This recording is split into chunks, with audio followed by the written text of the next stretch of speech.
A paz do Senhor, meus irmãos. Deus abençoe a todos nós, no nome de Jesus. Começando mais uma EBD, Lições Bíblicas, a nossa oitava lição, meus irmãos. A nossa oitava lição tem por tema missionários fazedores de tendas. Nós vamos, com a história do apóstolo Paulo, nós vamos aprender a respeito, da vida missionária no campo missionário, tá certo? A lição de número 7, aprendemos que a igreja deve enviar os missionários ao campo. Mas uma vez os missionários no campo, o que tem que acontecer? Em caso de um imprevisto, em caso da igreja não conseguir manter esse missionário mais, o que deve acontecer? Ok? O texto áureo diz o seguinte: vós mesmos sabeis que para o que me era necessário, a mim e aos que estão comigo, estas mãos me serviram. Então o que o apóstolo Paulo estava dizendo? Que o que foi necessário para ele e para aqueles irmãos que estavam com ele naquela região, ele mesmo trabalhou para se manter. Então essa lição numa síntese, ela traz para nós que o missionário, ainda que no campo missionário, ele sabe, ele entende o seu direito de receber contribuições para a ajuda missionária, mas ele também tem que estar disposto, em caso, porque o correto é ele se dedicar 100% quando estiver no campo missionário, 100% à obra missionária, mas em caso de urgências, em caso de algumas questões, ele mesmo tem que trabalhar para se manter no campo, ok? Então vamos para a nossa lição, não é isso?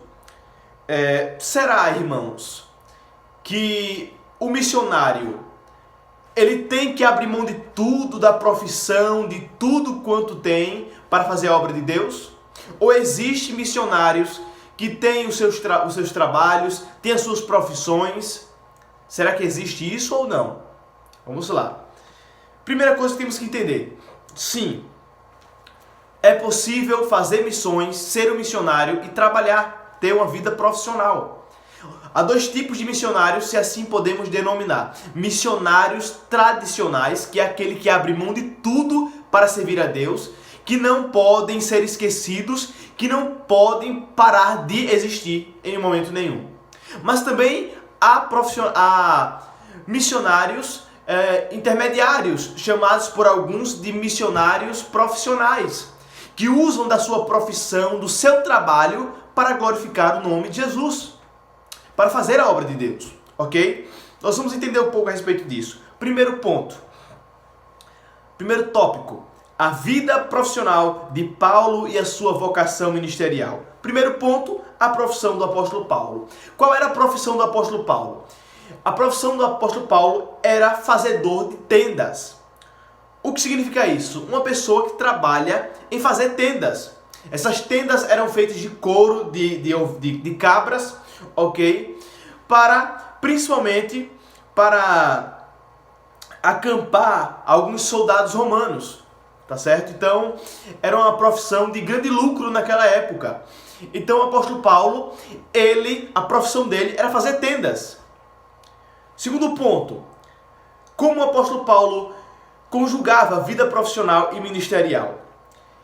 Para entendermos bem, o apóstolo Paulo, ele pegou uma tradição judaica e trouxe para a sua vida, mesmo vivendo no evangelho. O que acontece? Na tradição judaica, todo jovem, toda criança tem que ser ensinado pelo pai ou pelo seu mestre a ter uma profissão. A gente tem o exemplo de Jesus. Jesus era o Filho de Deus, o Messias, o Salvador, mas foi carpinteiro, porque o pai, José, foi carpinteiro. O pai terreno dele era carpinteiro. Então, era de costume judaico ensinar aos seus filhos a trabalharem. Então, o apóstolo Paulo, cuidado ali por Gamaliel, ele foi aprendendo o trabalho de fazer tendas. Então, ele pegou e falou: olha, não é porque eu aprendi no judaísmo, não é porque agora estou no evangelho, não. Eu aprendi minha profissão e eu vou utilizar dessa profissão para sustentar-me na obra missionária, quando era preciso, ok? O que mais? Terceiro ponto, a ética financeira na atividade missionária de Paulo. Nós temos que entender que é legítimo o missionário receber contribuições da igreja e, digo mais, é uma obrigação da igreja manter os seus missionários, os seus evangelistas que estão no campo. Mas o próprio missionário evangelista tem que entender, se chegar no campo missionário e houver qualquer problema, ele tem que ter uma profissão para manter não somente ele, mas a sua família. Então o apóstolo Paulo entendia isso. E ele não gostava muito de receber ofertas das pessoas que eles chegavam pela primeira vez para anunciar o evangelho. Ele recebia das igrejas, mas não dos novos convertidos. Por quê? Para as pessoas não acharem que ele estava vendendo o evangelho. Então ele trabalhava, ele chegava em um lugar, não tinha igreja plantada para ajudá-lo, para mantê-lo, ele trabalhava dia e noite, enfrentando fadiga e pregando o evangelho. Ok? Então sim, veja só, segundo tópico, missionários fazedores de tendas. Fazedores de tendas, primeiro ponto. Então veja só, quando nós falamos sobre missionários fazedores de tendas, o nosso objetivo é dizer o seguinte, que podemos ser profissionais, olha, não é todos que... não. Então se existem missionários profissionais, eu vou virar advogado e não quero ser obreiro, não quero ser presbítero, pastor, evangelista, eu não quero ser nada, não quero pregar, não. Só quero viver minha profissão. Não, isso está errado. Está errado. Estamos falando de missionários que usam da sua profissão. Eu sou um advogado. Então ele entra em lugares que o missionário tradicional não consegue entrar.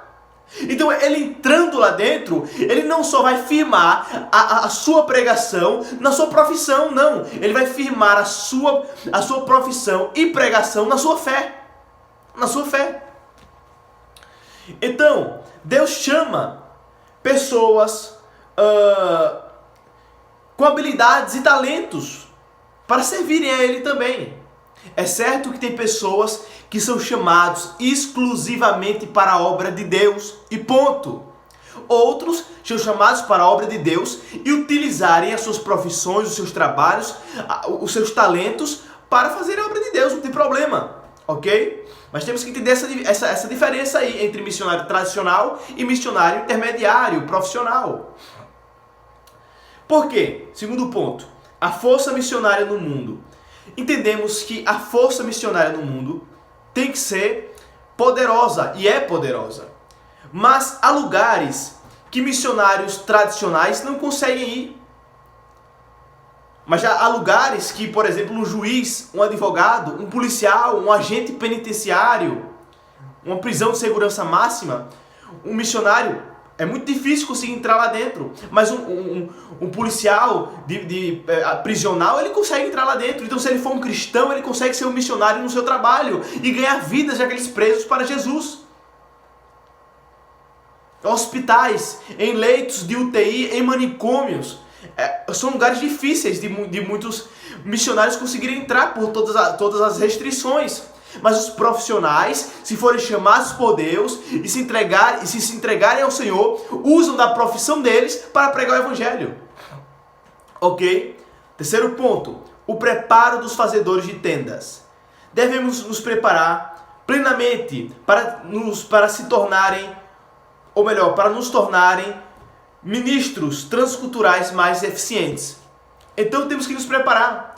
Quer missionários tradicionais, quer missionários intermediários ou profissionais que usam as suas profissões para pregar o Evangelho. Tem que haver o preparo. E a base do cristão é o ensino da palavra de Deus. É o conhecimento de Deus. Então, eu não sou um missionário, eu não sou um cristão que entreguei minha vida para servir a Deus. Eu tenho as minhas coisas, então eu vou viver minhas coisas, vou aprender as minhas coisas e vou esquecer a palavra de Deus para lá. Não, isso não existe, não pode, não é correto. A base do cristão é a palavra, é a Bíblia, é as Escrituras, é a fé. Ele firmando tudo na sua fé, a sua profissão, a sua entrega, a sua renúncia, não importa, dará certo. Dará certo. Cada um no chamado que foi chamado.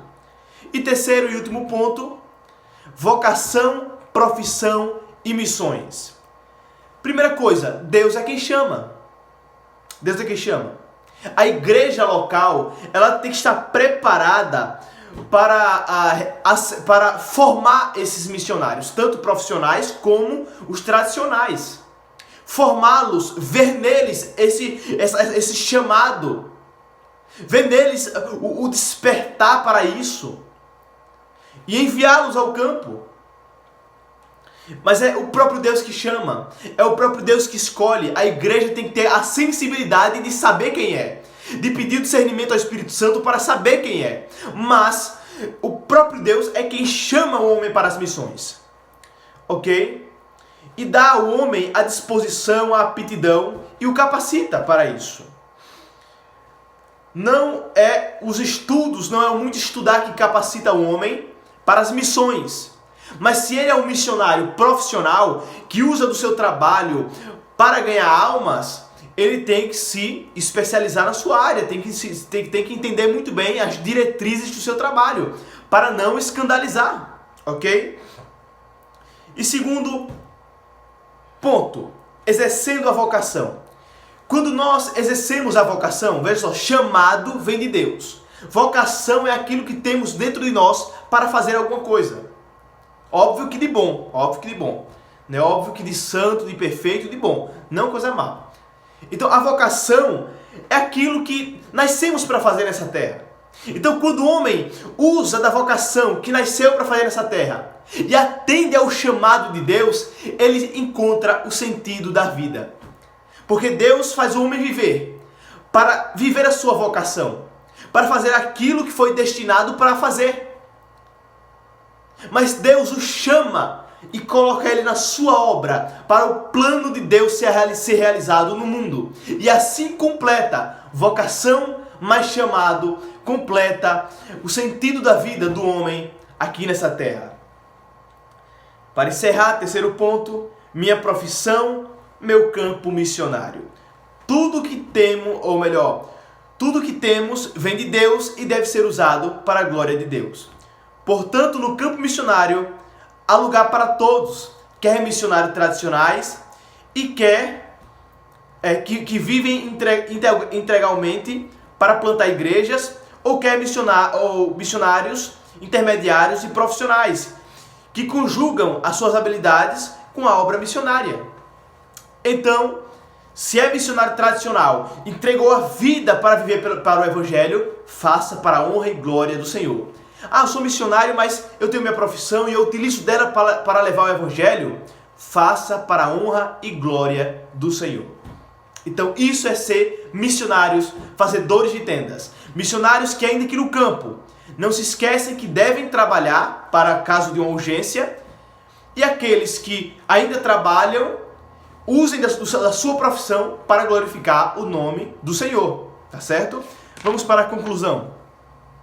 Deus está chamando cada vez mais profissionais para levarem a mensagem da salvação até os confins da terra, especialmente aos povos não alcançados. Entretanto, é preciso um alerta. Nem todos os que são chamados, nem todos os que se sentem atraídos a fazer tendas estão qualificados para essa tarefa. É necessário examinar os motivos e avaliar a disposição espiritual. Daí a importância do trabalho da igreja na descoberta de vocações, pois é onde o crescimento espiritual ocorre, mas plenamente no contexto de uma igreja saudável, acompanhado de um programa pessoal, com o objetivo de levar as pessoas ao desenvolvimento e conhecimento de Deus e das Escrituras. Uma vez que a base está firmada, podemos aprender habilidades ministeriais, especialmente como levar os outros a Cristo e discipulá-los. Então a igreja tem esse compromisso, quer missionários tradicionais, quer profissionais ou intermediários, qualificá-los dentro da igreja, ensiná-los de como levar o Evangelho, quer entregando toda a sua vida a Cristo, ou quer na sua profissão, ensiná-lo como aplicar, como ensinar, como fazer discípulos. E esse é mais um vídeo, mais uma EBD, Lições Bíblicas, a nossa 8ª lição. Estamos se aproximando já da nossa 9ª lição, quase se aproximando do final da nossa revista, mas Deus é maravilhoso e até aqui temos aprendido muito e ainda há muita coisa para se aprender, tá certo? Deus abençoe os irmãos, espero que você tenha aprendido algo nesse vídeo de hoje e não só algo, mas muita coisa também. Guardar e viver essa palavra, esses ensinamentos. Curta, compartilhe, se inscreva no nome de Jesus, comente também o que você achou e Deus abençoe cada um de nós poderosamente no nome de Jesus.